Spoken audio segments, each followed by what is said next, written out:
Good evening. I would like to welcome you to tonight's virtual masterclass titled Facial Rejuvenation 360, Advanced Approaches to Treating Reds, Browns, and More. Before we get started, a quick reminder that Google Chrome is the preferred browser, and if you encounter any issues with the video or connection, please refresh your browser as that will often fix minor issues. Also, if you have any questions during this evening's program, please enter them in the Q&A box. We will answer as we go along. With that, the information and photographs contained in this presentation are the property of Candela and its consulting physicians and is being provided for educational and discussion purposes only. By sharing this information, neither Candela nor any of its consulting physicians give you the right to use the information presented. By participating in this class, you agree not to photograph, reproduce, or distribute any of the information or photographs presented during this class. With that, I am very pleased to introduce Dr. Kanika Shallon, VP of Clinical Operations and Medical Director at Candela, and owner of MedSpa, the Center for Modern Aesthetic Medicine in Jacksonville, Florida. Thank you, Grace. I just want to welcome everybody to tonight's program from all around the world. We are very, very pleased to welcome this panel this evening to present their cases and their expertise to all of us. With that, I'd like to present first the moderator of this evening's session, Dr. Gili Munavali. For those of you who have not heard Dr. Munavali speak, he is an esteemed dermatologist and Mohs surgeon and also a vein specialist. He practices at the Dermatology and Vein Specialists of North Carolina, which is his practice based in Charlotte. He has a very long list of very esteemed places as well that he has been a part of, including UNC Chapel Hill, University of California, San Francisco, and the Johns Hopkins University. And he is currently an assistant professor at Wake Forest University. So we're very, very happy. Dr. Munavali, thank you so much for moderating tonight's program and excited to listen to the panelists. Okay, thank you, Kanika, and thank you to everybody across the world. It's exciting. We've got all the coasts of the U.S. represented here, the Midwest, the East Coast, the West Coast, although Dr. Wu's in Canada as we speak right now, so we can count Canada as well. And then, of course, London, Dr. Faraz is staying up late with us in London to give his vast experience with this topic. And the topic is the 360, which is things we see basically in our practice every single day, bread and butter, nothing too extravagant, but we're hoping that tonight you can take some tips away on some of the things that we will share with you.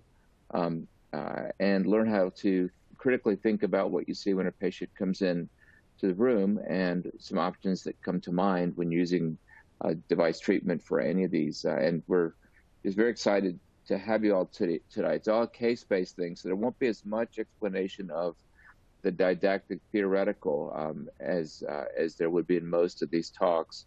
A lot of the esteemed faculty have publications on a lot of these topics, ranging from melasma to acne scarring, to picosecond lasers, and to scarring in general, and they're very well published. So please don't forget that. And a lot of what they're saying is in their publications. So we'll start off tonight with Dr. Faraz, who again is in London at the Skin Clinic on Harley Street, and he has just a vast array of experience with treating all skin types, and so we've asked him to share that, especially with regards to vascularity, acne scarring, and active acne, and photoaging. And I've enjoyed reading his publications. He was just, I guess, promoted to professor recently in the past couple of months, and that is a reflection of his contributions to the literature, among other things. So thank you, Faraz, for joining us so late at night, and we look forward to hearing your presented cases. Thank you. Thank you very much, dear Chairman, Dr. Munavali, and thank you all for listening to me, and thank you, Candela, for your kind support. So yes, I have been asked to present some cases, some common cases that I see in my practice. And I have selected a few cases, and I will just share with you. I don't have any written material. I'm just going to present the case and then just walk you through my thinking and my approach. So this is a very, very common presentation. Celtic skin, fair skin, rosacea, flushing, flare-ups, and vessels. Now, I typically tend to see patients who've had treatments elsewhere. They come to me, they're already frustrated. Oh, I already had IPL, I had a laser treatment. So really, I have one or two chances of fixing their problem. Now, if you look here carefully, I think the history is important too, and we often sometimes overlook this important piece of information. This patient in his 60s, he's hypertensive. His blood pressure wasn't that well controlled, but he's also on calcium channel blockers. Now, that is important because patients with hypertension, and this has been published, tend to have more refractory treatment of facial vessels. And the failure to treatments and the recurrence of facial vessels is higher among patients with hypertension, particularly if their hypertension is not well controlled. Also, calcium channel blockers, as you know, tend to give vasodilatation. So what I tend to do here with those patients, I tend to use the Nd:YAG on a small spot for those vessels. I don't want to bore you too much with the science, but the key difference between the PDL and the Nd:YAG is with the PDL, you get predominantly intraluminal vascular thrombus formation, whereas with the Nd:YAG, you predominantly get collapse of the vessel wall. This is why we tend to see more of the spasm effect. So particularly for patients who are hypertensive on calcium channel blockers, using a small spot Nd:YAG to trace all these individual vessels will be a preferred choice and will have more of success compared to the PDL. And then I'll be using a large spot on a PDL or on the Norlis IPL with a large spot, deeper penetration, and I'll do a couple of passes. So this is the result after a single treatment. One of the other things I tend to do a lot if the flushing persists is intradermal botulinum toxin. So I take a 100 unit botulinum toxin, or if it's 50 units, and I will double dilute that. So if it's 100 units, I typically dilute that with 5 mils of saline. If it's 50 units, I dilute that with 2.5. Blebs, intradermal, superficial mesotype of botulinum toxin, no more than 15 to 20 units per cheek side where there's flushing. You can combine that after IPL or PDL, and I have already published on this, and it works well. So that was the first case. Dr. Munavali, I'm not sure if there's any comments or questions. Yeah, any of the faculty want to? I love that combining the Nd:YAG and the PDL. And if you look at those vessels on the just the most lateral aspect of the cheeks, where we're probably thinking, 20 to 40 millisecond pulse width.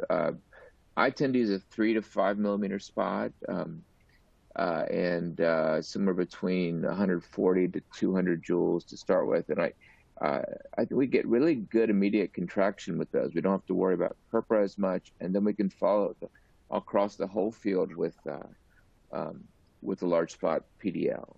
So I agree. I think that's an underutilized technique, and I think it works great. Any of the faculty want to comment on this?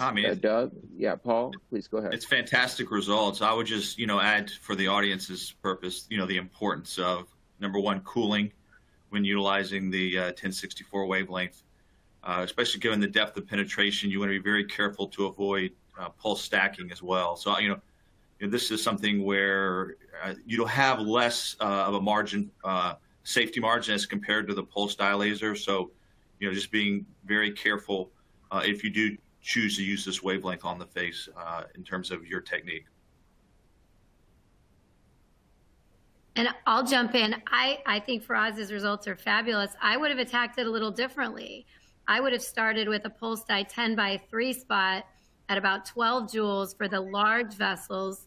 Then I would have switched to my 10 millimeter spot and gone down to 7.25 for the smaller vessels. And then I would have taken IPL, the PR, and I would have done a pass for the background. But I think we can all achieve similar great results with different techniques. Yeah.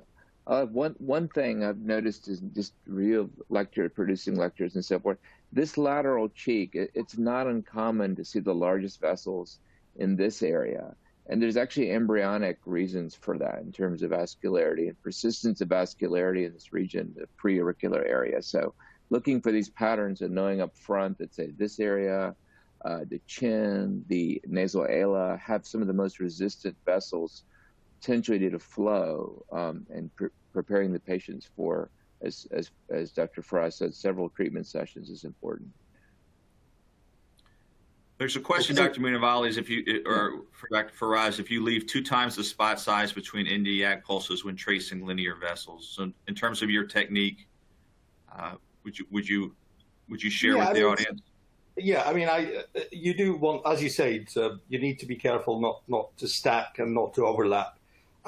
So what you can do, if I go back here, what you can do is then start with the 3 millimeter spot, because that is a question. Anywhere between a 3 to 5 millimeter spot is fine. Obviously, the fluids is going to be different, so it's going to be higher on a 3 millimeter compared to the 5 millimeter. So you can do a shot, and then you can move maybe twice the spot size and do another shot. And then later you can come back to one of the missed areas, provided that there is ample time in between and you have cooled the area.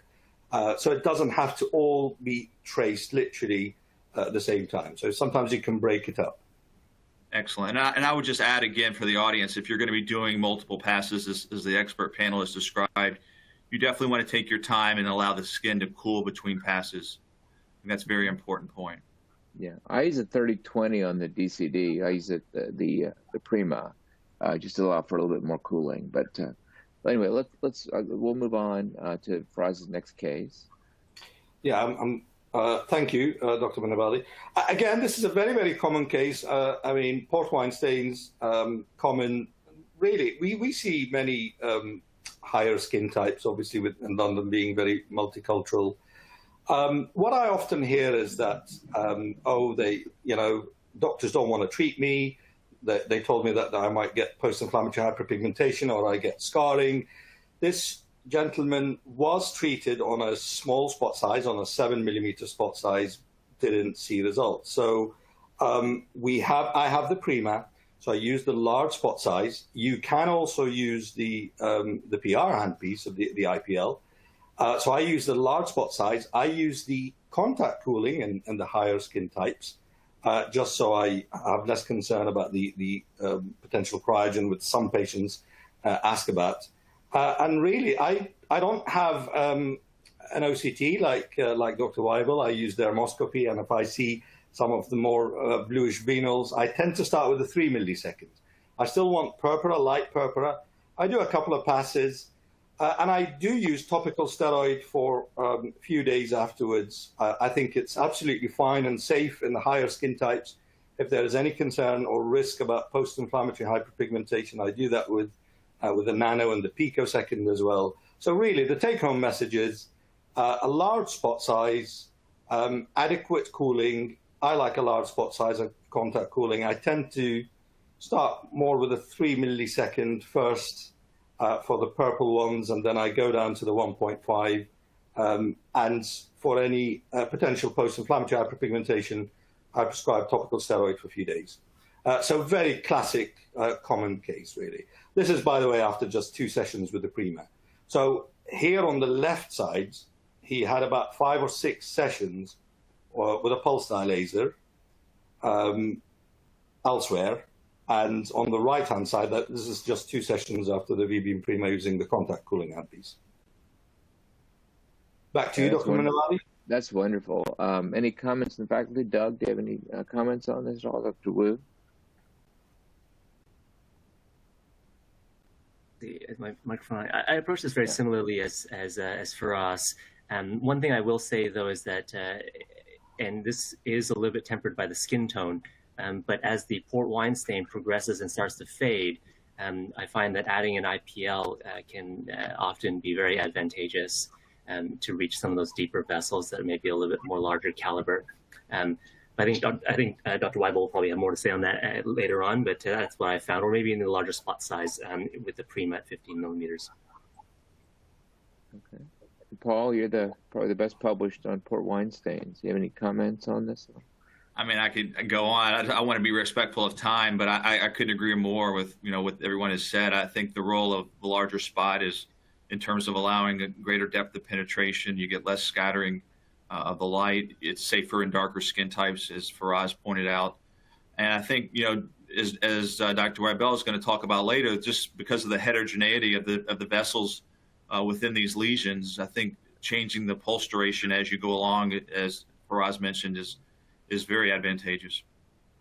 Okay. One question about adjunctive cooling, whether it be either Zimmer or ice or anything, how much of a role does that play when you're doing these treatments? Just to open this up because this is a pretty important topic for the faculty. Yeah, I mean, as in prior to the treatment or after the treatment or whilst you're doing this? Intraoperatively, postoperatively? Well, I mean, to be honest, okay, well, that's a very good question. One of the reasons why I like to use the contact cooling handpiece on the Prima is because it actually acts as a mobile ice pack. Because with the DCD, if I'm firing a DCD, that's it. I have my 30 or 40 millisecond cooling spray, and that's about it. Then you're going to have to add in extra cooling, such as an ice pack, if you want to. But the advantage of the contact cooling handpiece on the VB Prima is I can just keep that on for a little longer, maybe just pre-cool, go back on the treated area if I think that the endpoint is a bit too intense. So that's one of the main reasons why I prefer to use it in darker skin, is because it's effectively a mobile ice pack. What is your endpoint here? Just quickly, and then we'll move on. Well, visually. It is going to be purpura, but I do not pursue a very intense purpura as I will see that in a skin type 1 or 2, just to reduce the risk of post-inflammatory hyperpigmentation. I think with the Prima, with the large spots, getting just nice purpura without that intense purple graying, that's absolutely fine. And as I said, I tend to use a lot of topical steroid for 2 to 3 days afterwards. Never seen a problem with that. Okay. Okay, fair enough. Let's move on to the next case. It looks like there's some acne. Yeah, so, I mean, look, any dermatologist who is busy will be seeing lots of these cases. So I see lots and lots of acne. We have cases of maskne because of the mask as well. I mean, this is a very, very, very common presentation. I see plenty of patients with acne. And with that said, and yes, I do know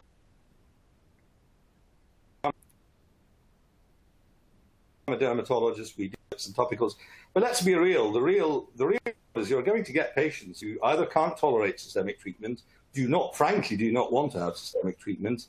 And I'm not sure about the US, but here in Europe, we're really steering away from oral antibiotics for acne. There is a lot of importance placed on the microbiome and the gut microbiome. So oral antibiotics is really being phased out. So this is a patient, female patient, classic acne. Oh, I've had isotretinoin before, terrible moods. I don't want to go back on it. I don't want to go on antibiotics. She's had some blue light. So really, it's a challenge in terms of what you're going to treat her. You can't force them. You can't convince them. So in this case, I like to keep it simple. I like to use topical treatments, and I actually do really love my pulse dye laser. So I use a lot of PDL. You can see they're very inflammatory lesions. You can see this background of acne erythema, and she has some very, very early scarring, some macular scarring, and very, very early scar formation. So in this case, it's going to be a topical wash with a salicylic acid, a topical acne cream. Ideally, I'd like them to be on a topical retinoid if they can commit to it and if they can tolerate it. And I use a pulse dye laser, and there are different ways of using it. I like to use a large spot, 1 or 2 passes, depending on the skin type and the severity. And I like to use also a 7mm spot, and I just literally stack, double stacking on each individual inflammatory spot. You can, of course, use also the Norlis IPL handpiece. That's great for acne too. And then afterwards, I do just very light Frax Pro with a 1550, and the patient is very happy. She doesn't need to be on systemic treatments. She's very happy. She's bonded with me as a patient. She's been to clinic a few times. And yeah, so very common presentation. And if you see many acne patients, you are going to be challenged by patients who say, look, I'm not going to take any tablets. So topical treatments plus PDL, or IPL, and then just very light Frax 1550, and that's the result. Okay, let's move to the next case. And I'm sorry, there's a question? Yeah, there's a question about acne. If we could just ask Dr. Faraz, I know sometimes you like to use 1064 as well for the treatment of acne. Can you talk a little bit about that, both on the Prima or the Gentle-Nex Pro, the 1064? Yes, that's a good question. Thank you. Well, there was a publication by the group in Chicago by Dr. Murad Alam, who did a split face PDL versus the Nd:YAG. I like to use the more microsecond Nd:YAG. So in the higher skin type patients, or those patients who, for example, for whatever reason had didn't like the PDL or had developed some form of post-inflammatory hyperpigmentation, which is very uncommon, that's when I would like to use the Nd:YAG. Also, for the more non-inflammatory lesions, if there are less inflammatory lesions or more non-inflammatory lesions, in my experience, the Nd:YAG tend to work better. So it's going to be a large spot size on a microsecond mode with high frequency, and just paint the area until it feels warm. You can use a pulse treatment with cooling, something like a 6 or a 7 millimeter spot, 30 milliseconds, something like 50 joule. You can do that. But in my opinion, the microsecond Nd:YAG tends to work better in the non-inflammatory lesions and the higher skin type. Okay. And the next two slides are related, and we're just going to keep, in the interest of time, keep moving on. Those are two cases involving sequelae from acne. So these are excellent so again, examples of what PDL, yeah, I'm sorry. Yeah, go ahead. Oh, shall I go back? Okay. No, go back to this one. Yeah, you can spend just a little time on these two cases coming up. Do you want me to start with this one now? Continue with this one? Yes, please. Yeah, okay. So again, just again to mention acne scars, we often think about atrophic acne scars, but just to share with you some cases of hypertrophic and keloidal type of acne scars on the face, because we know that they appear on the back and the shoulder. So in this case, I like to use the PDL, and I like to get as an endpoint purpura. In these cases, getting a little bit of mild purpura gives you better results than non-purpuric. In those cases of established hypertrophic keloidal old acne scars, so purpura with a PDL, fractional ablative laser with laser-assisted drug delivery, which I learned from my colleague, Dr. Weibel, in Miami. And then really, as they flatten, I then move over to the Frax 1550. So it's really a combination treatment. You trace the erythema and the thickness with the PDL, laser-assisted drug delivery with the fractional ablative, and as they flatten, I don't necessarily need to do fractional ablative here in the upper part of the cheek, given the downtime. I can just continue with the Frax 1550. Okay, and then the next case, which is another. So the next case, again, common higher skin type, atrophic, rolling type acne scarring. You stretch the skin first, and if they are non-distensible, you will need subcision. So I tend to do subcision first. So I anesthetize the entire cheek, sort of like a modified Taylor subcision. Subsize. And of course, there are different ways of treating this. You can use a fractional radiofrequency. You can use fractional non-ablative. Fractional ablative can also be used, but then higher risk of post-inflammatory hyperpigmentation and downtime. In this case, I've treated them with the Frax 1550. So subcision, multiple series of the Frax 1550. I don't see post-inflammatory hyperpigmentation. Again, in the darker skin types, I do use topical steroid for a few days. I'm very comfortable prescribing that with no issues. I completely agree. Dr. Wu, you had a comment you wanted to make, I thought? No, this is looking very, very good, actually. And, I'll be presenting some acne scar cases subsequently. Okay. And then we have one last case from Dr. Faraz, which we're switching topics to photoaging.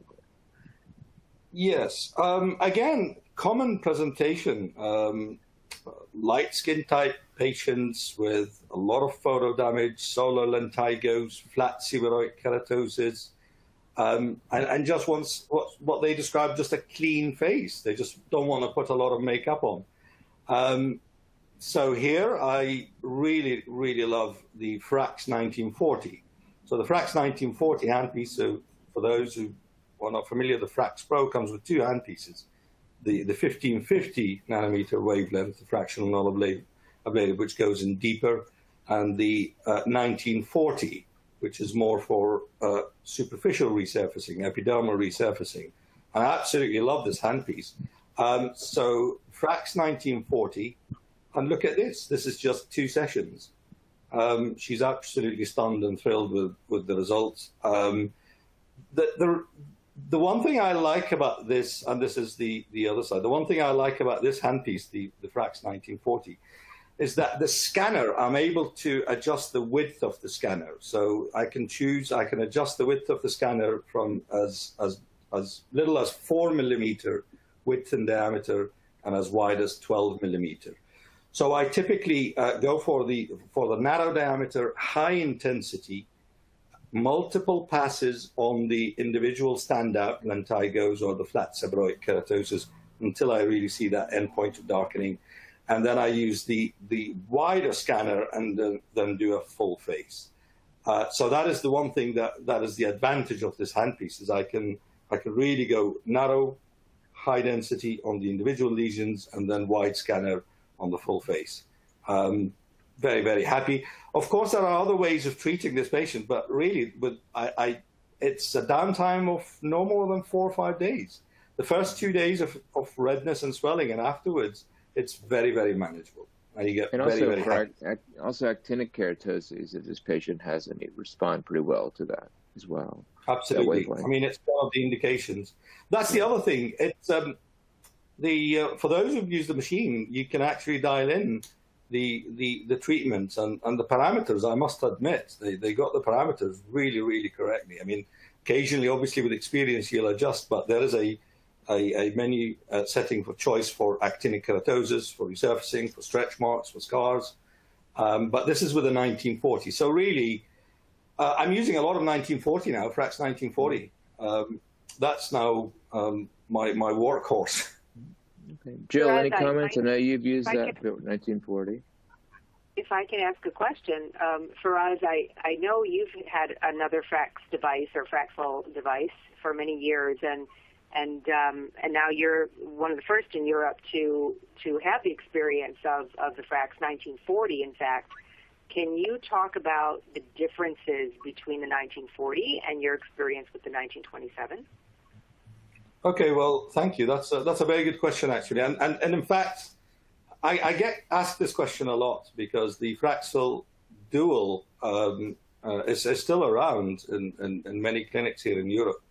So first of all, you have the practical differences. So here with the Frax 1940, the cooling is built in, which is called soft cool. So that's built in, so you don't need an extra Zimmer cooling. It's a much lighter weight device that you can just wheel in and out, literally from one clinic room to the other. So it's less heavy. And then you don't have the consumables of the rollers. But the greatest advantage and the greatest difference, in my opinion, is the fact that I can change and adjust the scanner width with the Frax 1940.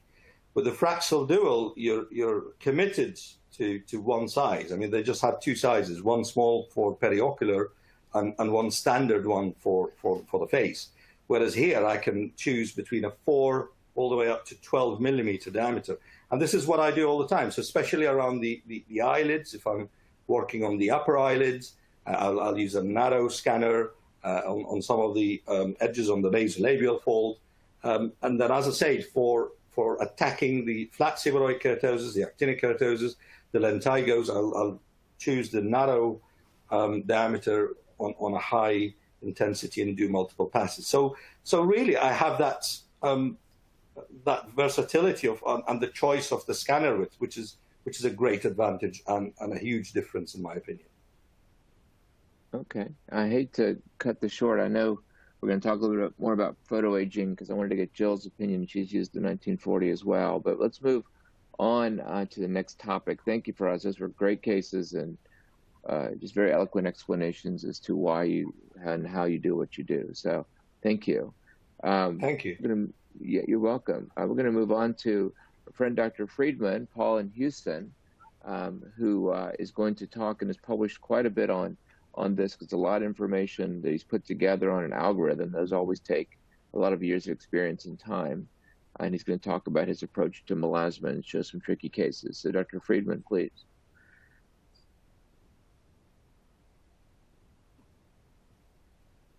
You may be on mute, Paul, I think, actually. Sorry about that. I was just saying thank you to Chairman Munavali and Team Candela for organizing this, and it's an honor to be among this esteemed panel. So as Dr. Munavali mentioned, he's asked that I discuss an algorithm for the treatment of melasma. And this is an algorithm that we've published on and I commonly utilize to teach fellows and residents on my medical and cosmetic approach to treating patients with melasma. And the multimodality approach that we take, emphasizing most importantly behavioral modification, and that this is a team approach in terms of it's equally as important what the patient's doing when they leave the offices as what you're doing once you decide to intervene with in-office treatment. And having practicing in Houston, which is the most ethnically diverse city in the country, we treat a lot of patients with melasma and a lot of patients with skin of color.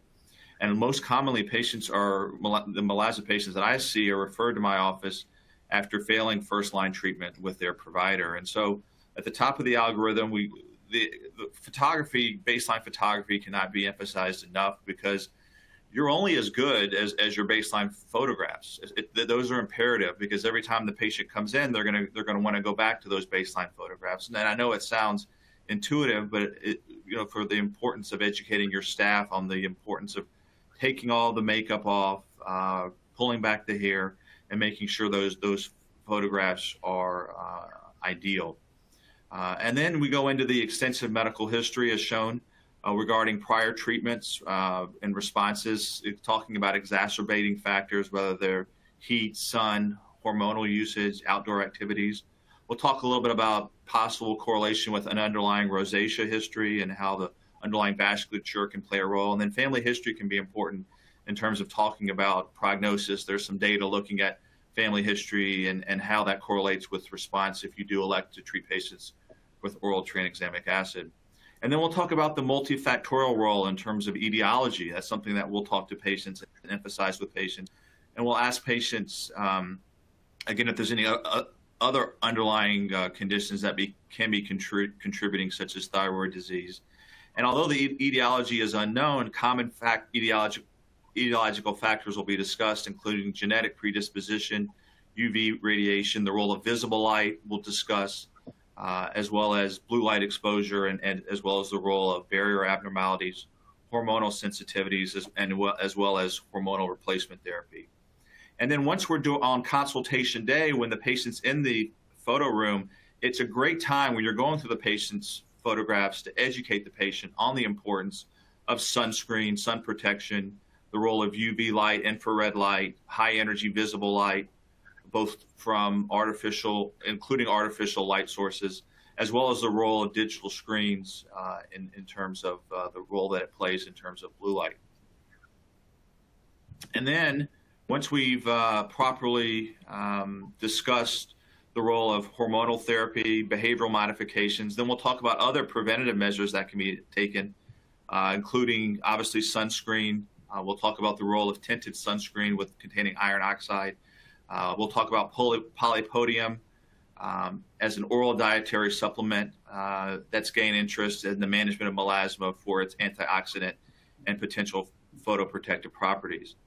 I think our ability to treat topically with various lightening agents has greatly improved, and I'm amazed at how many patients come to me who have been on prolonged courses of hydroquinones, and the role, we all know that some of the potential side effects of that. And I think the most important thing is talking to the patients about the role of irritation and to report back if there is any irritation, because otherwise you're going to take a step back. But we've had a lot of success in our office utilizing topical 3% tranexamic acid. More recently, we've seen some pretty exciting results using topical cysteamine. And we found them to be very well tolerated and without any irritation, which is important. And then we want to talk to the patients about maintaining a good skin barrier with good moisturizers, especially if you're going to be using a combination approach with topical retinoids or azelaic acid. And then getting down to the bottom of this slide, for patients with more advanced or recalcitrant melasma, we'll talk about the increasing use around the globe of oral tranexamic acid and our experience in that arena. And I'll commonly give patients some of the case retrospective series from both Asia, as well as here in the U.S. And I'll have the patients read about and then we'll discuss further at their subsequent visit whether or not they would like to proceed if they're a candidate after proper screening. And then only after that point do we then talk about some of the in-office procedures, but that would be at a subsequent visit. And typically I'm avoiding in-office procedures during the summer months. So in terms of diagnostic pearls that are mentioned in this slide, obviously we talked about the role of photography, which is repeated at each visit to ensure compliance with the recommended sun protection and treatment.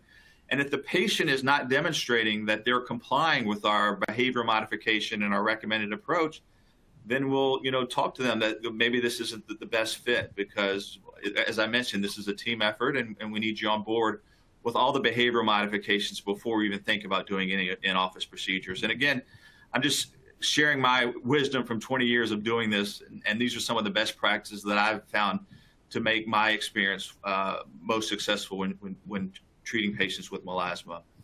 And then if we can eliminate any exogenous estrogen from the patient, if the patient is taking, we certainly want to, if appropriate, we want to eliminate that if possible. And then we'll talk about obviously the role of avoiding sunlight, tinting car windows, and then we'll commonly perform spectrocalorimetry on our initial visits to detect any signs of telangiectasias within lesions of melasma, and we'll educate patients on the possible role that underlying vascularity can be playing and how that ties in to the treatment modalities that we may be recommending. And this is just a nice paper from Dr. Nagishi, where she found that ultraviolet photography detected subtle epidermal melasma that may be difficult to detect under normal light. And the reason why this is important is if you miss this subtle melasma, then you could potentially exacerbate the condition if you are too aggressive with your treatment. So that's where ultraviolet photography, in addition to standard baseline photography and spectrocalorimetry, has played a very important role in our practice. And then this is just a nice image from one of our publications showing the nice correlation between the increased vascularity, which correlates nicely to the area of enhanced pigmentation in this patient with melasma. And so then we'll educate the patients on the role that the enhanced vascularity might be playing, and we'll subsequently talk about ways that we can target that increased vascularity that may be underlying these patients' lesions of melasma. And then this is another retrospective paper that we published looking at the role of targeting increased vascularity utilizing the 595 nanometer pulse dye laser that Faraz was discussing, where we found the parallel improvement of both the telangiectatic erythema as well as the pigmentation when using in combination with the pigment-specific device, suggesting a relationship between the underlying vasculature and the hyperpigmentation. So melasma lesions exhibiting subtle or subclinical telangiectatic erythema may be improved by combined vascular targeted laser therapy with a pigment-specific device. And this is an example of that from another series that we published. And you can see the role of targeting the increased vascularity very nicely in this patient who exhibited the spectrocalorimetry detected telangiectatic erythema corresponding very nicely with the lesions of melasma. And here on the after photo, you can see the parallel improvement in both the telangiectatic erythema using a 595 nanometer pulse dye laser, as well as the overlying pigmentation. In this case, we used a pigment-specific modality on the same day, and you can see the nice improvement there. I wanted to include this from a paper from Roy Geronimus's group. They looked at dynamic optical coherence tomography, and I know Dr. Weibel will be discussing this as well. But they looked at it in terms of demonstrating the effect of oral tranexamic acid on cutaneous blood vessels in melasma. And they found that both lesional melasma and normal skin showed a reduction in blood flow throughout the dermis with sustained use of oral tranexamic acid. However, the reduction was more substantial in the superficial dermis of the skin affected by melasma. And this is a patient of ours following who had a 6-year history of melasma, recalcitrant melasma, which was induced by previous treatment with an IPL. She underwent a 4-month course of oral tranexamic acid, 250 milligrams twice daily. And here she is 4 months after that treatment course, showing excellent improvement of her advanced melasma. So in the last few minutes, I'm just going to briefly talk about what we're all here to talk about, which is advances in laser devices to manage melasma. And picosecond lasers work predominantly through photomechanical effects to cause fragmentation of pigment particles, allowing for minimal photothermal damage, which decreases the risk of PIH and rebound melasma from unwanted heating of skin. And in a split-phase study comparing nanosecond and picosecond lasers in the treatment of melasma, picosecond lasers have demonstrated faster pigment clearance and greater improvement. Certainly non-ablative fractional devices have been shown by sparing the surrounding tissue and allowing for rapid healing. We utilized low energy, low density, 1927 fractionated diode laser, and typically in combination, if there's increased vascularity, we'll use it in combination with the pulse dye laser. And then finally, the low fluence 1064 Q-switch Nd:YAG laser may have benefit treating melasma by causing subthermolytic injury to melanosomes, leading to melanin granule fragmentation. And I'll show some examples of some cases, and then I'll wrap it up for Q&A. Finally, obviously you want to show, create realistic expectations, discuss the chronicity of the condition. We are not offering a cure. Talk about the potential for rebound hyperpigmentation or exacerbation of the condition. Under promise, over deliver. Talk about combination therapy, and you show a series of before and afters, and for various with patients with various skin types is going to be most important when building a successful practice. And I'm going to show a couple of cases here. This is a patient who presented with a very long history of melasma as well as poikiloderma on the face and neck.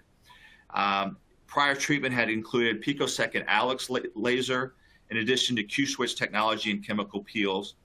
And when I was looking at this patient, I noticed some enhanced vascularity within the lesions of melasma and poikiloderma. So I did a targeted combination approach utilizing the 595 nanometer pulse dye laser in combination with the 1064 nanometer picosecond laser. And you can see the excellent results shown here.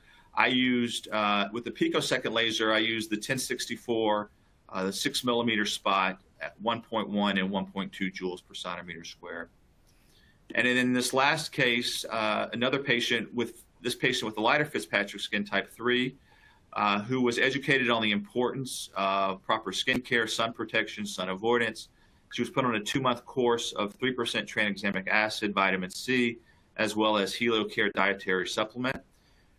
Then at 2 months after that, she was treated with a combination of the 595 nanometer pulse dye laser for the underlying vascularity, followed by the 1927 and 1550 non-ablative fractional resurfacing.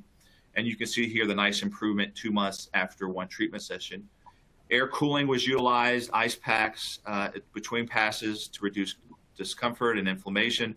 Topical steroids were applied twice daily for 3 days after treatment to decrease inflammation and reduce the risk of PIH. But certainly we discussed the risk of recurrence and rebound. It may be an issue at long-term follow-up, so proper education and behavior modification are critical. Dr. Friedman, so happy to open up to any questions. Yeah, we've got some great questions coming through. When would you choose to use lasers for melasma treatment rather than medications or other types of treatments? I as I tried to outline in the algorithm, I think medical management is always imperative as a first-line treatment. I think you want to, especially during the summer months, you want to take it as far as you can. And then I see the in-office procedures as a way of maintaining the results that you achieve with medical management. So when I'm putting a patient on oral tranexamic acid during the summer months, and then they come off of it in the fall, I tell them there's about a 30% chance that your condition is going to recur. Let's minimize the chance of that by now intervening with some of these in-office procedures to help maintain the effects that you've achieved with some of the medical management that we discussed previously. That's great. And what do you think about medical management with the higher doses of hydroquinone, up to 12% that you sometimes have. Yeah, that's a great question. We're seeing a lot of that because of compounding pharmacies now, which could combine this high percentage of hydroquinone with kojic acid, vitamin C, a bunch of other things. So that's a good question, actually. I prescribe a lot of that personally, so I'd be interested in the faculty's opinion on that. Yeah, I'd love to hear from the panelists. I personally, I don't personally do it, but because I'm concerned about irritation, but I'd love to hear from everyone else. Yeah, I'm with Paul on that one. To be honest, hydroquinone is no longer my first-line topical therapy for almost all cases of melasma, and especially not the common triple combination of hydroquinone, topical steroid, and topical retinoid, due to the fact of micro-irritation that might even be subclinical, and the patient doesn't even realize it, but it is definitely contributing to recalcitrant melasma, and in fact potentially putting them backwards. I usually start, to be honest, with a non-hydroquinone therapy as a first line, and I will move to a combination with hydroquinone, but not for very long, and not constantly. And I find that it tends to work quite well with some of the new topical compounds. Yeah, I agree with that. I mean, we have a large African community, and there are some shops that will sell up to 20% hydroquinone. But we also see a lot of ochronosis. I mean, I do some biopsies and pick up lots of ochronosis. I do use hydroquinone, but I don't exceed 5%, and I don't typically use it for longer than 6 months. But I agree with Douglas. Often non-hydroquinone would be my first choice, because I can then feel very comfortable telling them, giving them the advice to use it long term. I'm in the opposite camp. I tend to burst. I actually really like the 12% compounded. I don't put a retinoid in there, especially in Asian populations. I just find that to be a little bit irritating. It's nice that you can tailor it. Out of the prescription strength, the prescribed topical therapy, I think was great, but there's more options now for tailoring each one.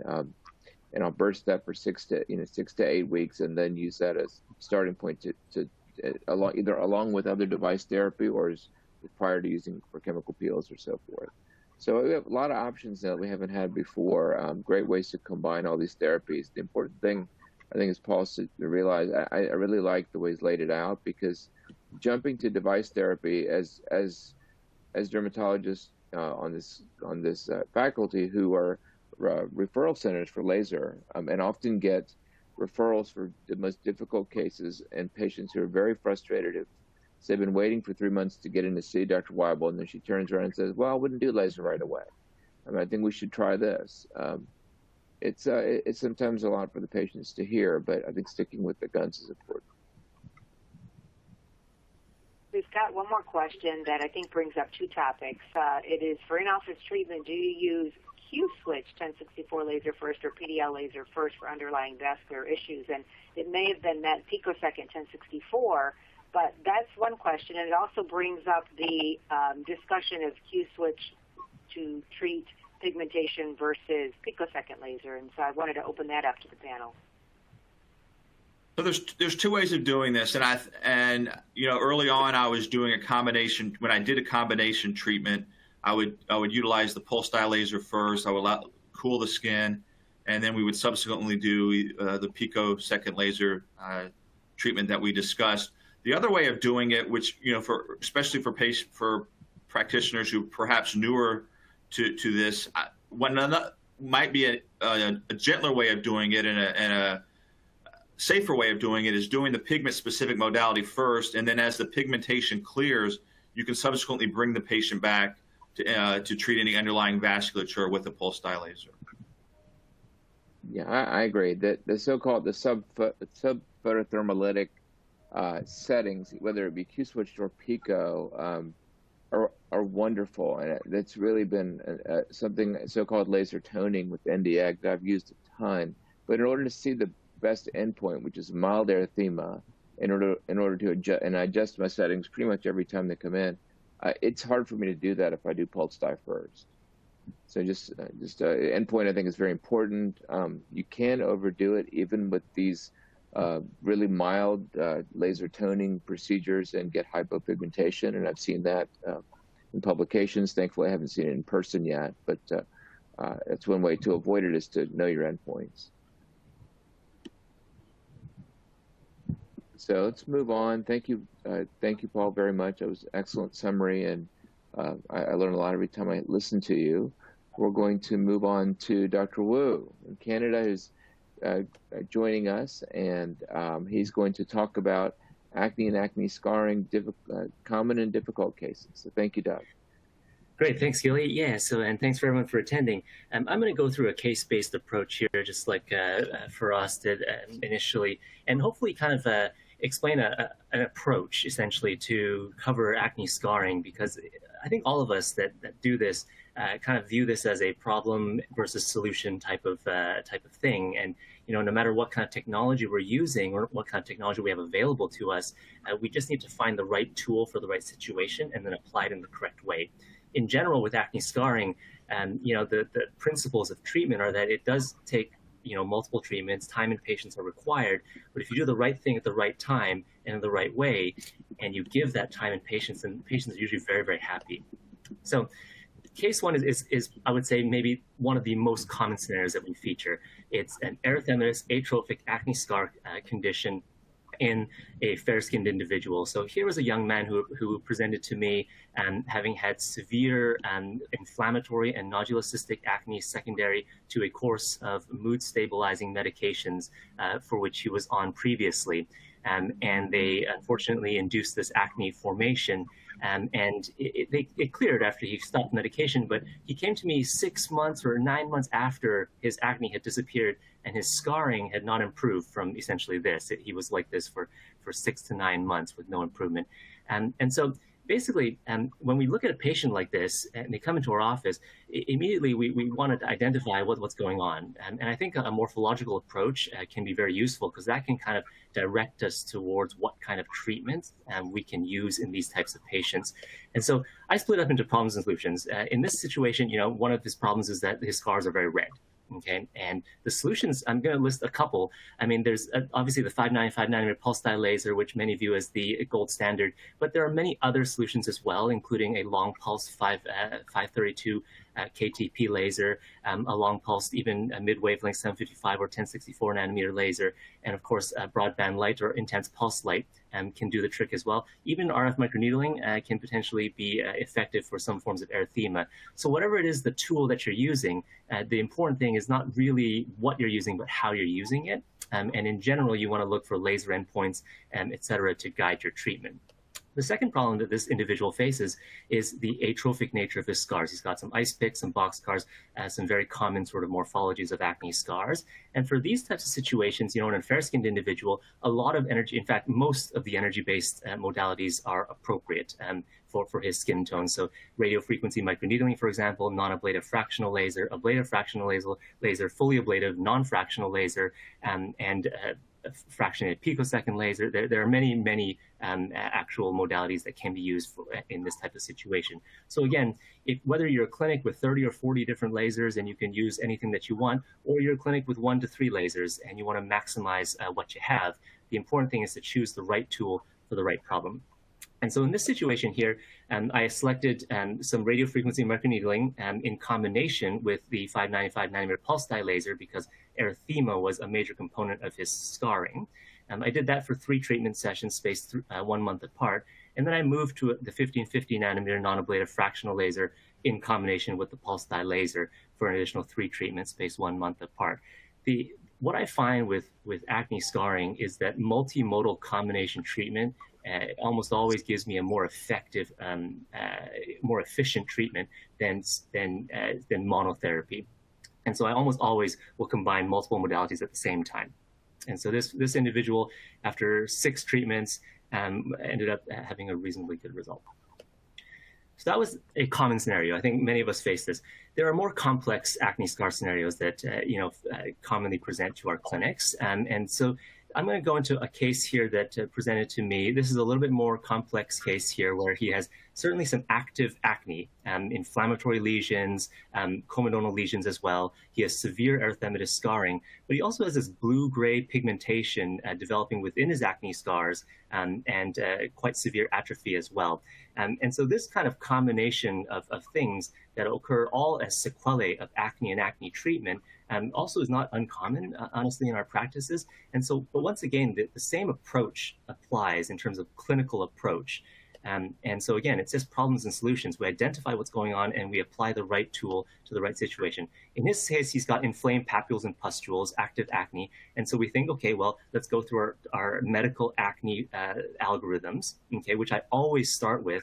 But in most cases, patients present to my clinic anyways have gone through all of that already, and they either do not want to proceed with any of it any longer, or they are looking for, in fact, laser options. And one laser option that I found to be actually quite useful for active acne is photodynamic therapy, which we'll go into in a second. He also has some minocycline-induced hyperpigmentation, which is not common, but we still reasonably commonly see it.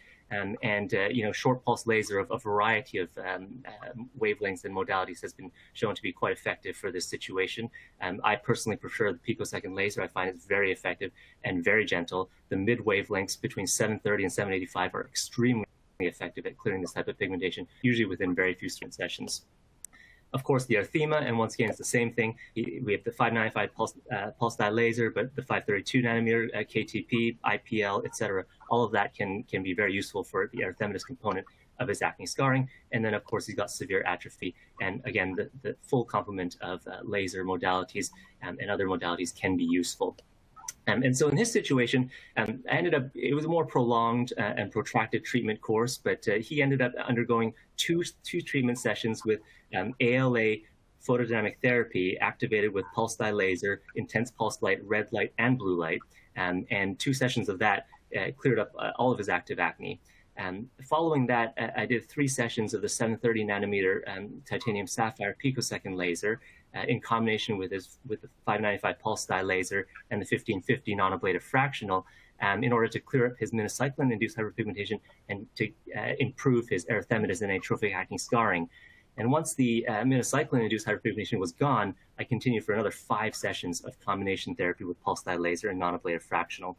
And so eventually, his skin is not perfect, but it is certainly much improved. And one thing that Dr. Friedman emphasized was photography. Photographic standard is so incredibly important, and this actually is a pretty good illustration. The angle and the lighting, everything is great. The color balance is not that great in between these 2 photos, but it's really important. The more subtle the change in the skin, the more important becomes your photography. And for acne scarring, just some very minor changes in position or lighting or shadow will completely change the entire situation. So it's really important to try and get as perfect as possible photography. And one way to do that is to get just a standardized photographic machine to do it for you. And then the other way is to train photographers to do it for you. And in my practice, we have 2 full-time photographers that actually take our photos for us.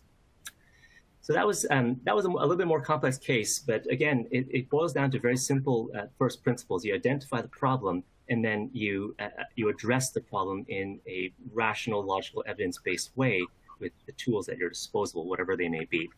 Finally, I'll go through some cases of skin, small vignettes, because I want to be time sensitive here, but just of cases of skin of color, because this is going to be a major component of our practice as well, skin types 4 to 5. And in general, okay, the similar therapies can be applied, but you want to keep in mind strategies to reduce the risk of pigmentary complications and maximize your treatment efficacy. And so when you think about laser, okay, you want to potentially select lasers that preferentially target chromophores other than melanin, okay, yet still produce an effect that is pleasing. And so these lasers include things like the 595 nanometer pulse dye laser, for example, the 1927 nanometer either diode or thulium fiber fractional laser, the 1940 nanometer diode, as well as the 2940 nanometer erbium YAG. All of these wavelengths target something preferentially other than melanin, although they can, of course, induce pigmentary alteration as well. But again, the adjustment of settings is important. And then the other thing to consider is to maximize your treatment modalities that do not rely on targeting any sort of color at all and are in fact colorblind, so to speak, and can be applied to all skin types. So these are physical modalities like subcision or punch excisions, biostimulatory injectables or any type of injectable, whether it be polyallolactic acid, calcium hydroxylapatite, diluted in some way, or hyaluronic acid injectables can also be very useful. Microneedling, plus or minus radio frequency, and then even fractional focus ultrasound can potentially have a role. So these are just the principles that when a patient of color comes into my clinic and I see they have acne scars, I layer this onto the previous sort of tools that we test. And so this is a common case here, skin type 4, a Chinese woman who presented with some comedonal acne, some erythematous acne scars, and then some hyperpigmented acne scars as well. For her situation, it's a pretty simple case. I chose a combination of RF microneedling plus pulse dye laser. I gave her 3 treatments spaced 1 month apart, and it mostly cleared. So this was a relatively simple acne and acne scar case. Most of them, to be honest, are not quite so simple to treat, but she responded very well to treatment. And that's just her other side. This was an Indian man, skin type 5, who came to me with a combination of shallow and deep atrophic acne scars. And he had no active acne, which was good, but these cases can be pretty challenging. Honestly, I find them to be very, very stubborn. They tend to take a lot of treatment sessions, and a lot of different types of treatment modalities are required to get, good results. And so this individual, for his shallow and deeper atrophic acne scars, subcision with a biostimulatory volumizer worked out reasonably well for him. I chose polyallolactic acid in this situation for 2 treatments, and then the subcision I just did once, and then I layered that on top with radiofrequency microneedling, and then continued that for an additional 4 to 5 treatments, and managed to get some reasonable improvement. Once again, it's not perfect, but you can see that there is at least some improvement. And again, the lighting, the position, everything is so critically important to try and document some of these changes. But you can see that there has been some movement for him, and he ended up being quite happy with this type of improvement. Again, counseling before such cases is important so the patient understands the journey that they'll be on, and the length of time it may take to achieve some results that they'll find pleasing.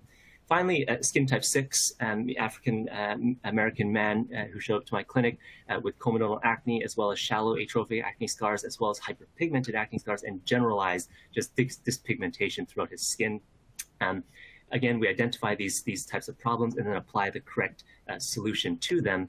And for him, I ended up using a 1927 nanometer diode laser plus RF microneedling treatment for a few sessions, and then introduced the polyallolactic acid plus the RF microneedling to sort of improve the collagen content and structure of his skin. And after 8 treatment sessions, he ended up having a reasonable result.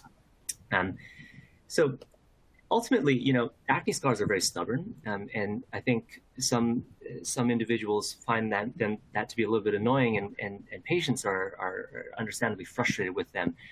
But if we set the stage with our patients in terms of the expectation that time and patience are going to be required, multiple treatments are likely going to be required, and combining multiple modalities are likely going to give the best results. If we can set that stage with our patients and have them buy into that program, then ultimately the treatment is very satisfying, and the results tend to be very good. And so that's kind of what I have on acne scars. Thank you, Doug. That was awesome. As usual, a lot of great food for thought here. I noticed you do a lot of multiple sessions. Kanika has a lot of questions to ask, centering around 730 nanometers. But just in general, when you're doing these treatments, and especially in skin of color, do you lengthen the interval time in between treatments? How do you manage that?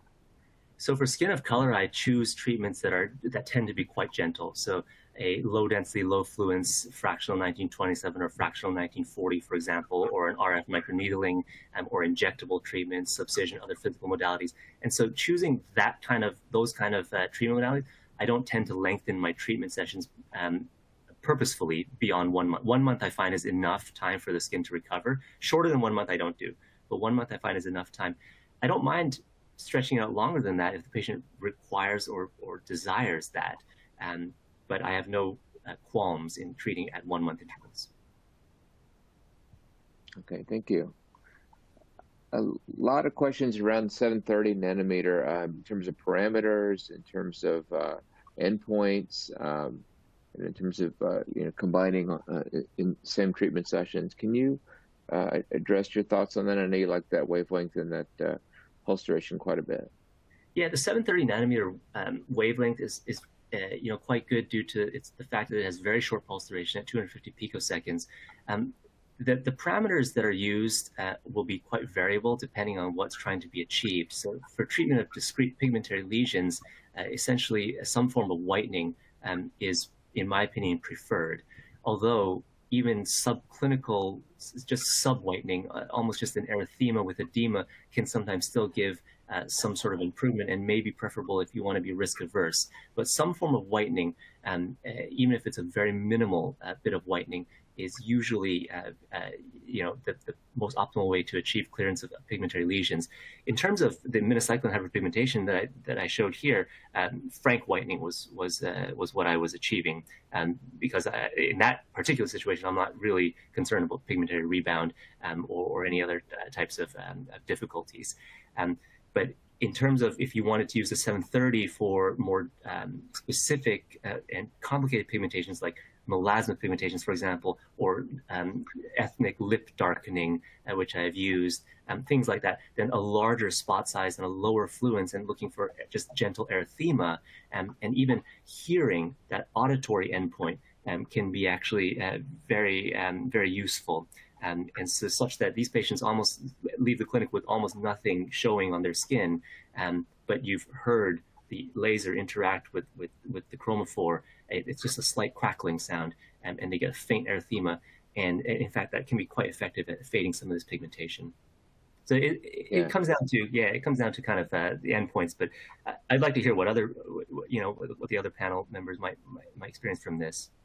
Yeah, Faraz, you do a lot of this yourself. Do you have any comments on what we've talked about with Dr. Wu's presentation?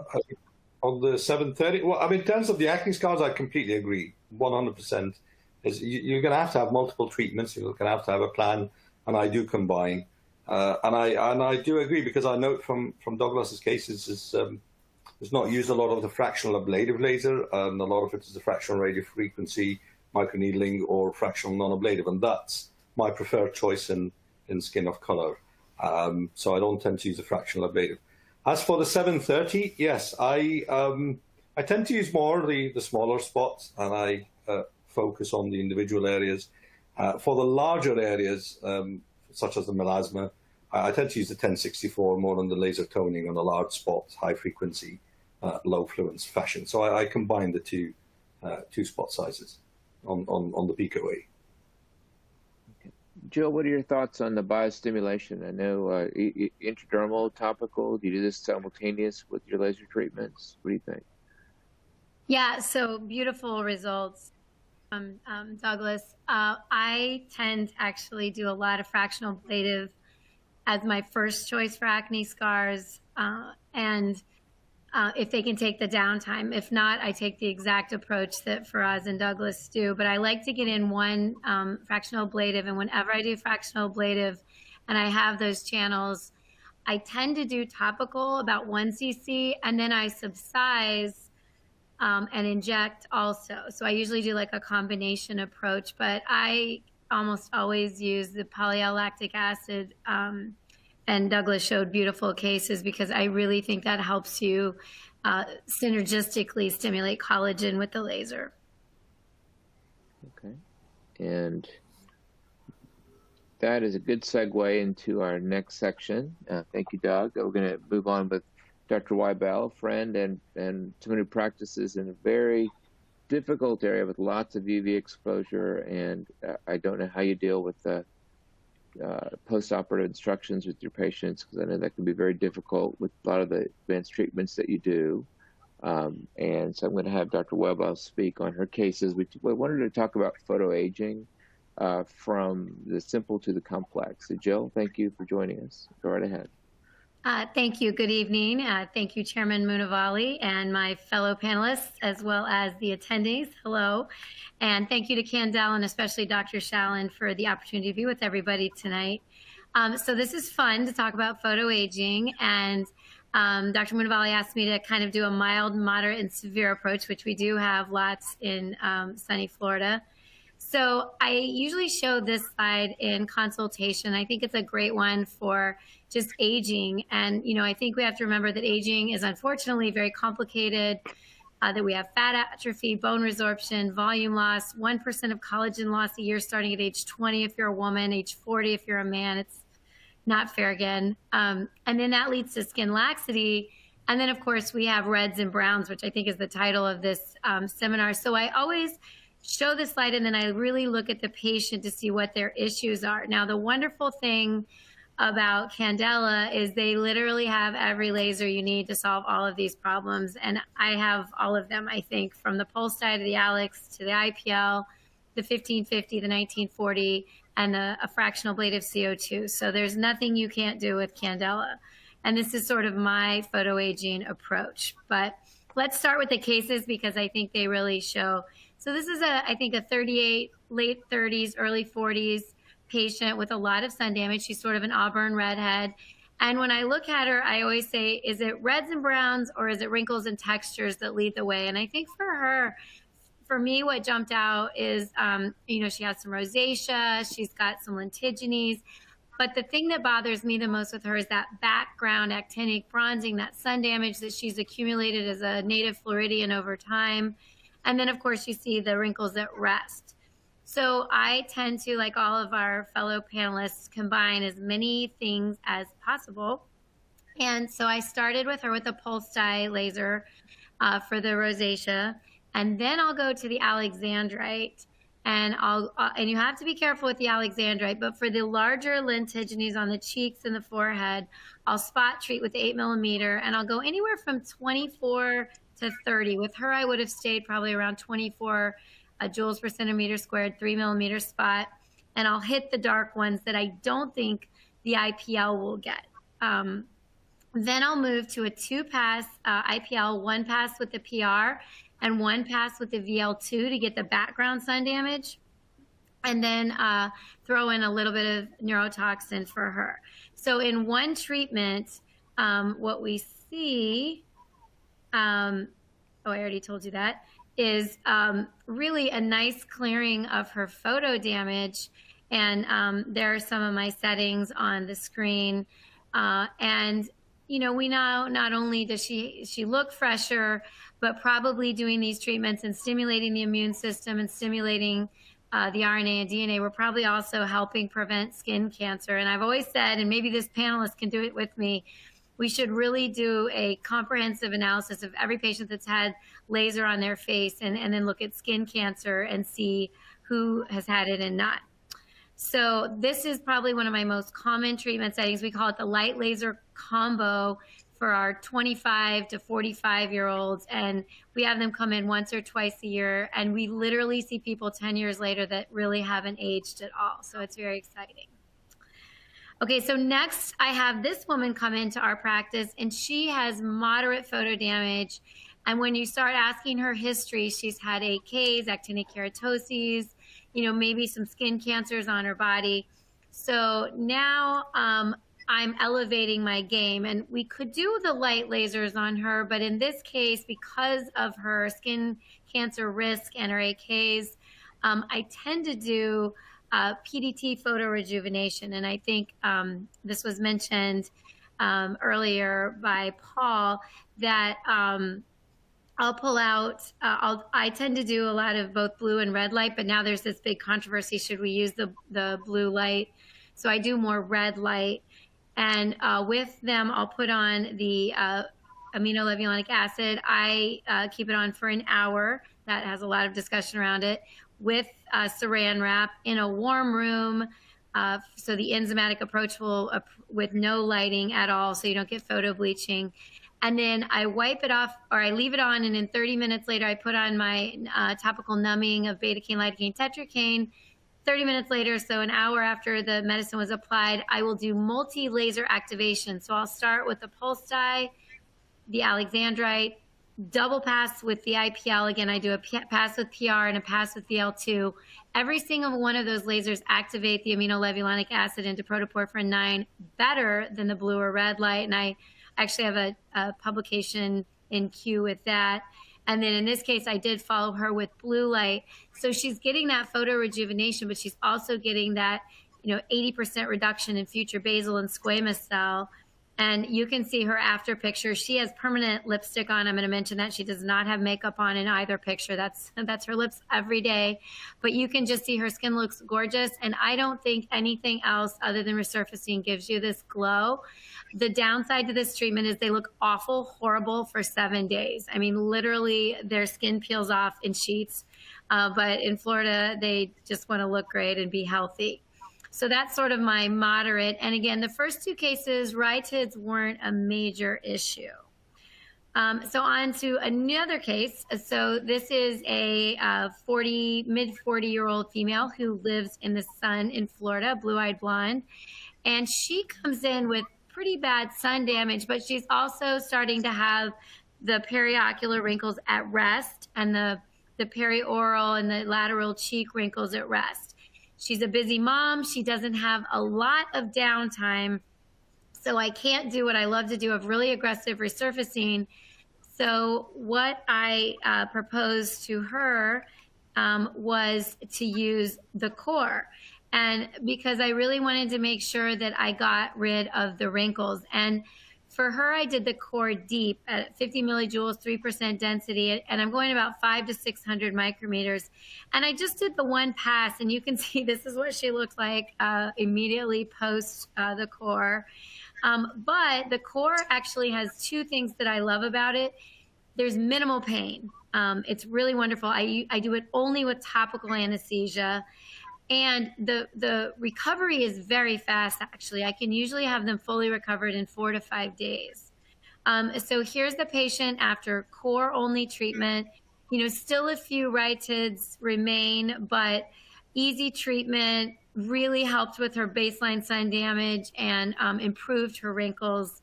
And again, that's one we might repeat again for her.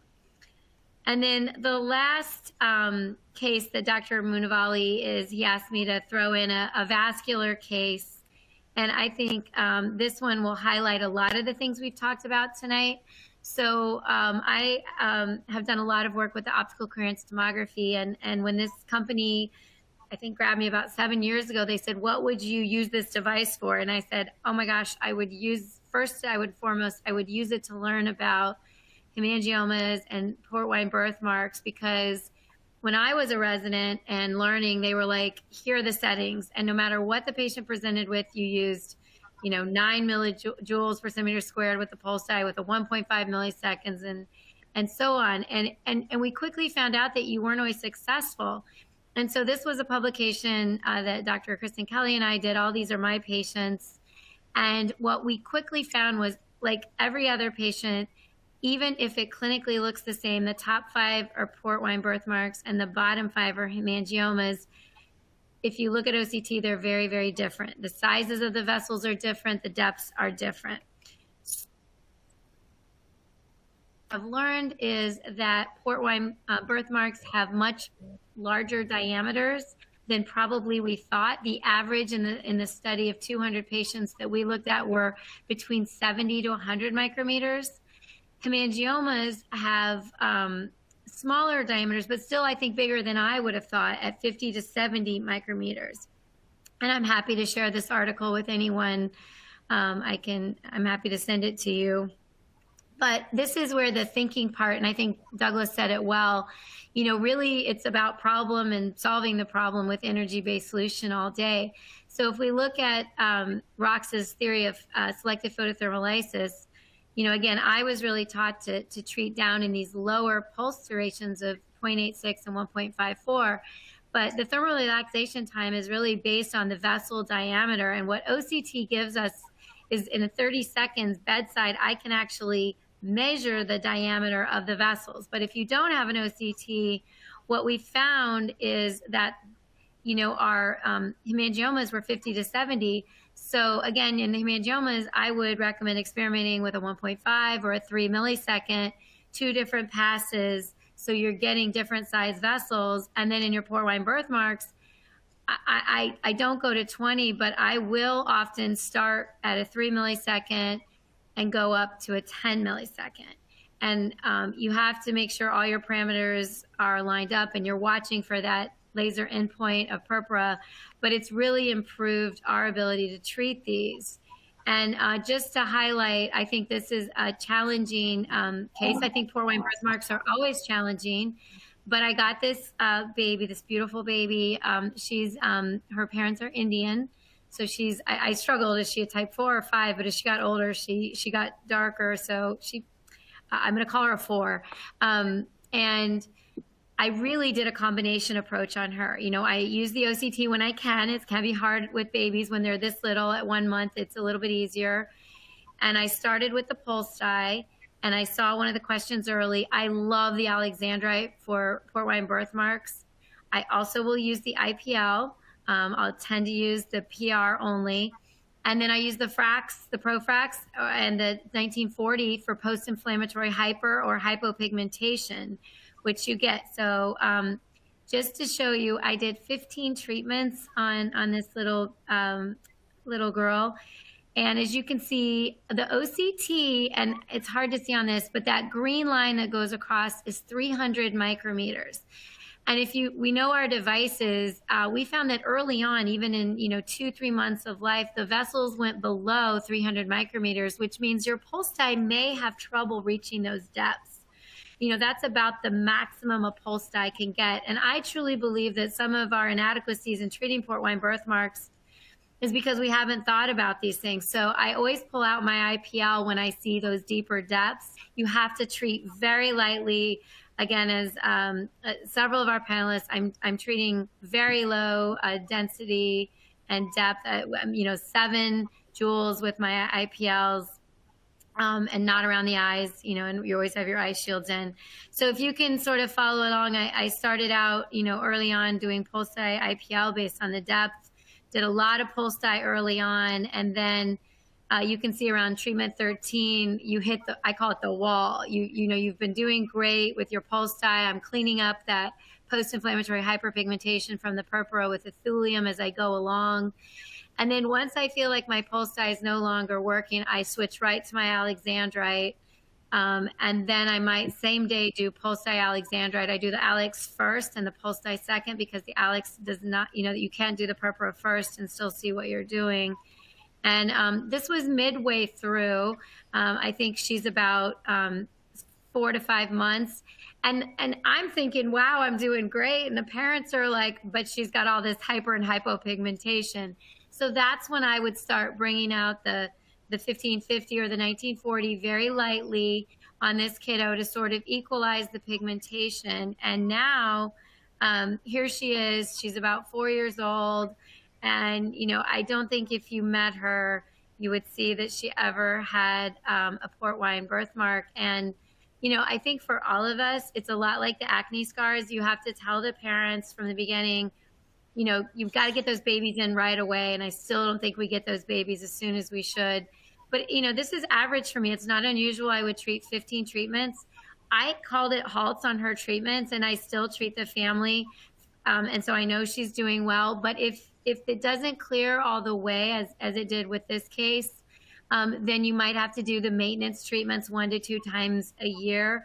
But I do think if you're diligent early on, we can clear a lot of these port wine birthmarks. So that's my email if anybody wants me to send anything. And with that, I'll turn it back over to Dr. Munavali. All right. Thank you, Jill. Awesome. That's amazing results. And I think that the ability to see both the depth and the actual size of the vessels, I hope that hits real time at some point, because that will make a big difference in how we adjust our settings. And hopefully that would happen in real time with some of the devices that are coming out, and get much better results.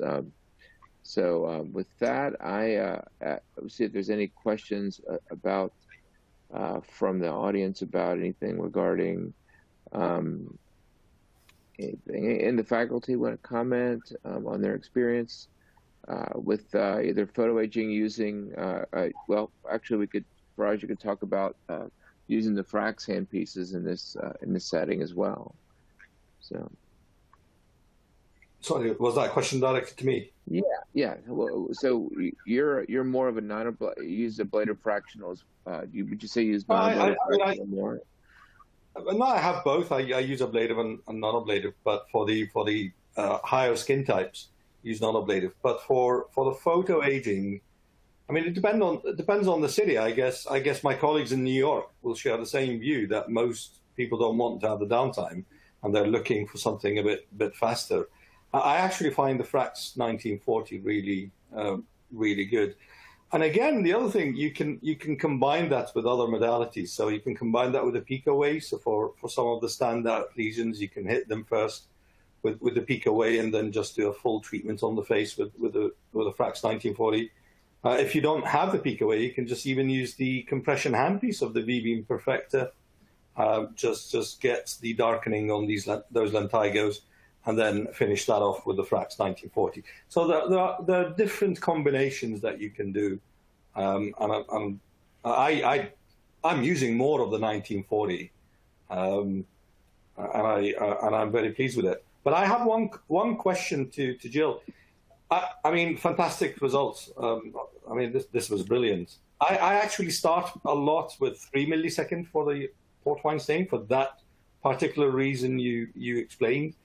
I have been using 6 millisecond, but beyond that, I find it really difficult to get the purpura unless I'm using very, very high fluences. So I typically start with 3 milliseconds and then go down to 1.5.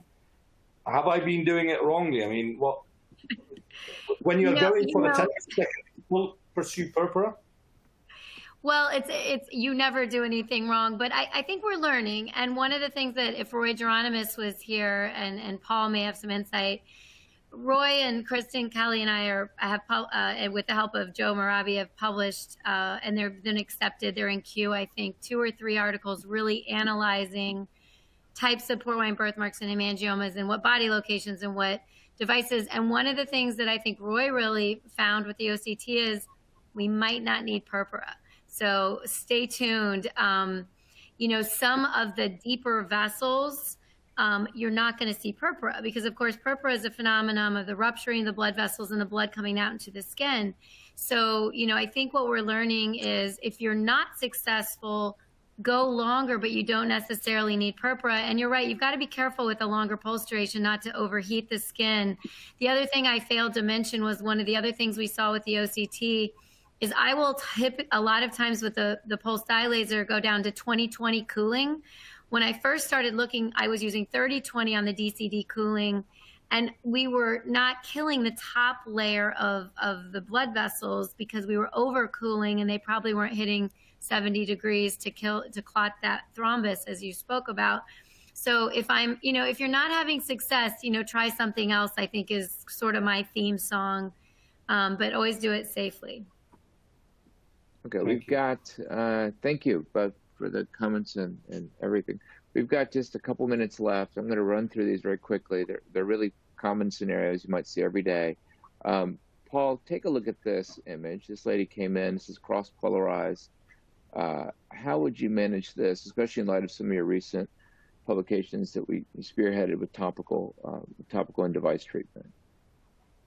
That's a very impressive case. Certainly, I would, as you and I have published both retrospectively and prospectively on the role of topical oxymetazoline cream to help with cases such as this with erythema telangiectatic rosacea. So I think managing it medically first would be important, utilizing that modality, talking to the patient about, again, maintaining a good barrier. You and I have talked about, we're seeing so much rosacea throughout this pandemic, I think perhaps related to stress or, all the mask usage. So managing it first medically and then intervening with the 595 nanometer pulse dye laser. And I think the most important thing to discuss for this patient would be downtime because, with such an incredible target, you're going to have a significant amount of downtime. So you'd want to, certainly educate the patient on that. I would do I would do multiple passes utilizing a larger spot with first the 6 milliseconds pulse duration, then I would follow it with 3 millisecond pulse duration. And then actually initially I would target some of the telangiectasia. Let me take a step back. I would start first with utilizing either the 3 by 10 millimeter spot or the 7 millimeter spot with a 40 millisecond pulse duration. So you're targeting some of these larger vessels with the telangiectatic component, and then dialing down to 6 milliseconds and then 3 milliseconds for the background erythema and some of the smaller vessels. Okay, great. And I would add, just to speak about, I think what Jill had mentioned, I'm a PDL purist, but this is one of the situations where IPL comes in handy. We've got a large spot size. We can cover a lot of ground. I'm trending now towards alternating PDL and IPL in these patients, depending on how extensive things are. And I've been impressed with, what you can achieve that way. So the PR, Jill, what would you do with your Nordless if that's all you had to deal with this patient?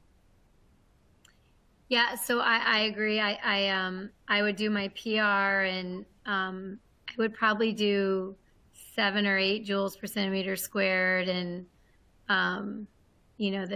probably the 10 millisecond as well. But what I love about it is, I want to see that flat where they turn slightly purple. I really look for that endpoint, and I'll dial up my fluence one at a time until I get it. But I love that about the Nautilus. You can really change all the parameters. And I agree. I'd probably do both at the same time. I'd probably do what both of you said. I'd start with my long pulse, the 40 millisecond pulse dye, and then I'd do a pass with the PR. Okay. Single or double pulse with the PR? Pass or pulse? Pulse. I've only done, I don't double pulse my PR usually. Do you do that? Okay. I said, yeah, I do actually for some occasions. I do. Okay. Thank you. I hate to keep moving on. This one's tailor-made for Doug. What do you think here? Yeah, so I see this type of patient in my clinic probably 5 or 10 times a day. So my approach for this type of patient here is going to be 3 to 4 parts, and often initiate all at the same time. The first 2 parts are going to be mandatory if she wants to continue with any sort of laser treatment, and those are going to be sun protection and some sort of effective topical pigment controlling cream. Sun protection, as we know, SPF 50 plus, zinc based, and plus or minus potentially even oral photoprotective agents, and reapplication every 2 or 3 hours that she's out in the sun, or even just daily. Because that's really so key in these types of situations. The patient needs to really buy into that photoprotection plus topical regimen in order for our treatments to be optimized and for them to have sustained, long-lasting, very good results. The topical regimen that I would consider for her is going to be 1 of 3 or 2 of 3 options, including topical cysteamine, topical tranexamic acid, and topical hydroquinone. I think these are the 3 most effective options. For her, I would probably start with topical cysteamine, but I would not be averse to starting with topical tranexamic acid. And then I would have a low threshold to combining topical regimen for her as long as she's able to tolerate the product that we first start with, and that should be obvious within 2 weeks of application. Okay. If she buys into that, then that's exactly what I did. Actually, that's exactly what I did. And in terms of device treatments, what would you? So this patient is going to be perfect for picosecond laser, in my opinion. Yeah, there's going to be, the pico wave laser with its 4 wavelengths and 2 fractional modes, 3 fractional modes, I guess you could say. Almost every single one of those wavelengths and modes can be used in this case. The 730 or even the 785 would be appropriate for some of the darker pinpoint moles. The junctional nevi and the compound nevi will respond very well to those. The flat lentiginous will respond very well to the 532 nanometer unfractionated zoom lens. And the overall dyschromia and dyspigmentation, as well as the roughened skin texture, etc., will respond very well to the 1064 Resolve fractional handpiece, in combination probably with either the 532 Resolve or the 532 Fusion. She will be very pleased, and the downtime will be minimal. She will have a little bit of crusting and peeling on the spots that are treated directly for maybe 3 to 5 days, redness for about 1 to 3 days, and by a week later, she'll have wonderful skin. About a 10% risk of PIH, temporary, but always we'll have to warn them about that. And the only other thing that we can consider in this case is topical or oral tranexamic acid. She doesn't have overt, obvious melasma, but this kind of case it could be very well hidden beneath her overall dyschromia, and so that's something that you could have a discussion with before treatment. Yeah, and you can stack the deck. I tend to sometimes, if I'm really worried about that, I'll start oral TXA prior to the treatments, and then also what I've learned from your colleagues out west, especially Dr. Fitzpatrick, is using high potency topical steroids for a day or two after. Faraz, what do you think about this case? These have been, she's really been bugged by these and been many places, and they did not resolve with laser, quote unquote, laser treatments. How would you manage this patient? Yeah, I mean, there are different approaches. If you don't have an Nd:YAG, and if you have a pulse dye laser, you could use a 3 by 10 millimeter elliptical spot size. Use something like 20 millisecond 13 joules, and you can do double stacking. I actually, for those ones laterally on the side of the nose, I like to use the Nd:YAG on a small spot size, 3 millimeter spot, 20 to 30 milliseconds, and fluences, as you mentioned earlier, starting from 140 joule, get nice clearance, and then I will use a large spot PDL, and then do 2 passes on the whole area. You can also use an IPL if you have that.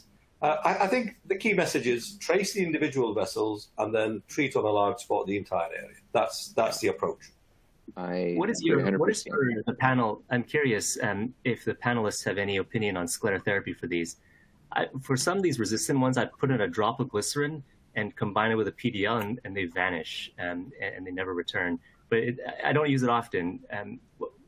Do you guys have any thoughts on that? Yeah, I think in your hands, great idea. I have fielded questions as the medical director for a sclera for a year or two, where people got cavernous sinus and involvement and actually very pronounced swelling of the sinuses because too much sclerosant was pushed in, and this all drains to the same place, right? So I think you have to be very careful about how you do it. But glycerin's a very logical choice for this. Good point. Paul, what do you see here? And I hope this is clear, because it's trying to illustrate what you talked about with red and brown. Yeah, I think this is again a common presentation in our practice as well. I mean, I think you have some areas of discrete pigmentation, and then you have some background. And it'd be interesting to put this patient in a Visia photography to do ultraviolet photography and spectrocolorimetry to really get a sense of the depth of the pigmentation and some of the subtle pigmentation that you perhaps can't visualize. But I'd be very cautious with this patient and talk about everything that Dr. Wu just mentioned in terms of pre-treatment and behavior modification before moving forward with a vascular targeted approach followed by a pigment specific treatment. So in this case, pulse dye laser, and I think the PICO-A would be great. Yeah, and the faculty haven't seen these cases. That's exactly what I did, Paul. I went after the red first, and I hope that is illustrated here with the PDL, and then plan to go after the brown second. But I just wanted to show how targeting the different chromophores one at a time can, just like what you said, can really make a difference. And I'm sorry, Paul, go ahead. Yeah. No, I was going to say, I bet if you did a little, I mean, I'm sure you probably picked up an early case of rosacea as well. That was probably misdiagnosed. If you ask the right questions in a lot of these patients, you'll diagnose an early case of rosacea. Yeah, I think rosacea and skin of color is underappreciated and difficult to pick up, but it's definitely there. I've seen it even in skin type 4 and 5. Joe, what do you think about this case? Well, I hope I have the right diagnosis. It looks like a capital, stasis, capillaritis with, where you've got that hemosiderin deposition. Is that what happened here with some, Principally red. So it's hard to see. There's no scaling. no hemosiderosis, no reflux on examination. So is it essential benign telangiectasia? Is that what it is? Exactly. Okay. Yes. All right. So if it's essential benign telangiectasia, then I would go pulse dye. Usually I just do pulse dye on these cases and they seem to just vanish. I mean, I have a whole collection of essential benign telangiectasia cases. But because of the distribution, I might throw on my PR handpiece too. But I tend to find these easy to clear. I love these cases. Yeah, that's exactly what I did. So I used the PR handpiece, and we did a test spot, and this is just a double pulse here. So 4-4, 2 pulses, 2.5 millisecond delay in between, 8 joules total. Did a couple pulses, got a really nice clearance, and I mean, this really underscores how wonderful IPL can be. I mean, this would take forever to do with the pulse dye laser. And you could get there, but if there's any subtle pigment, the IPL will get it as well. So we did this with pulse light, and then we proceeded to do both legs front and back, and she ended up doing very well. So yeah, I completely agree. And then Joe, last case of the evening goes to you. What do you think about this? That's resurfacing all the way. Pull out the big guns. Yeah. Yeah, and that's what we did. And so she was very pain sensitive, and I just did this to illustrate that with the fractional, you can do this in multiple treatments. So this was the core, of course, in the combined diffusion mode with the mid and deep. I plan to go back and do a second treatment. She hasn't come back yet, but here you can already see really nice improvement. Of course, you can combine neurotoxin and so forth with this as well. But this case is tailor-made for the core. And I agree with you, the downtime doesn't seem to be as much in these cases, and she did very well. So we're a little bit over on time. I want to apologize for that. I mean, so many people have stuck around, and it's been an amazing evening. I personally have taken a lot of notes and mental notes, and I learned a lot from our colleagues all across the country and the world. We've had, just looking at the attendees from all over Australia, Europe, all over the world. Can't thank the faculty enough for taking the time to put together these cases. Here are all the faculty again with their social media accounts in which they do show these cases like this on a fairly regular basis. So please follow them, and you can see what they do and catch a glimpse of their personal life as well. Thank you, everyone. I'm gonna end shop here unless Candela, I don't know if Diva or if Konika want to wrap this up. Please feel free to do so at this time. And thanks to everybody for attending, and thank you to the faculty for participating. Thanks very much, Dr. Munavali, and to the entire faculty. These are really amazing cases, and many of them just so impactful and life-changing to see. So really appreciate all that you do and share. Thank you to the audience for joining us. I know we were not able to get to all of your questions, but we will answer them. We have your information, and we'll get back to you on that. And thank you, everybody, for joining. Have a great rest of your day, rest of your evening. And until next time, on behalf of Candela. Thank you. On behalf of Candela, I would like to thank you for your participation in this virtual meeting. Once the meeting ends, a post-event survey will appear requesting your feedback. Please take a moment to complete this survey, as it will help us plan future virtual meetings. We also want to mention an exclusive offer just for Nautilus and Picoway systems.